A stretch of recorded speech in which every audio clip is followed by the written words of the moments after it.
stick to the beaten path in Colorado's forests, you may not see perhaps the biggest danger lurking in our mountains. There's probably hundreds, thousands of mines even just in this localized areas. But fly high above the trees and there they are, giant gaping holes in the earth.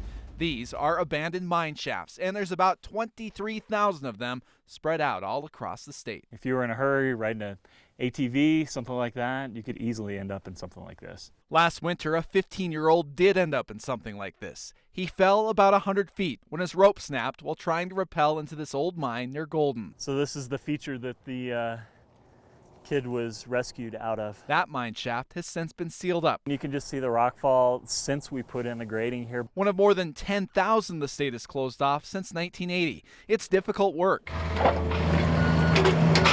And it's funded by coal companies, which pay a tax to operate in Colorado.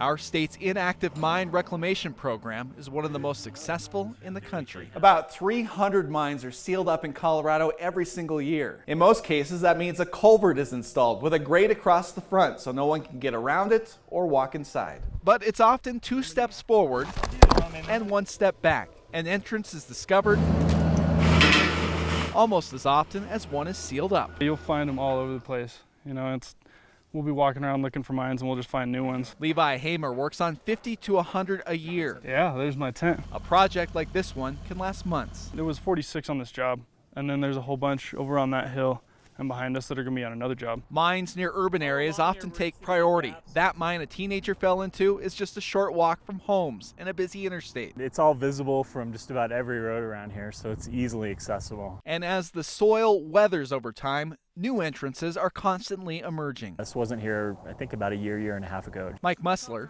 worries about the dangers abandoned mines present.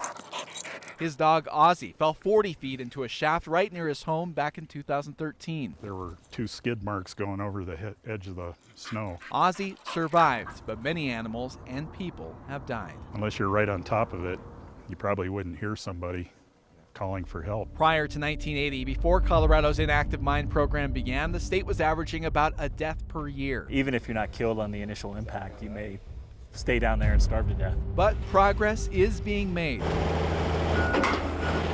The danger's declining every year as Colorado's inactive and abandoned mines are finally sealed off for good. Hagen Harsha, Fox 31. Thank you.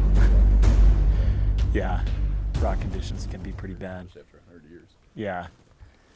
You never It actually goes down and kind of takes off that way again. off of this one. Off of this guy, yeah. So just like what you saw down there, but halfway down in the shaft. So when you're sealing this up, you guys are actually hanging out the road. Yeah, because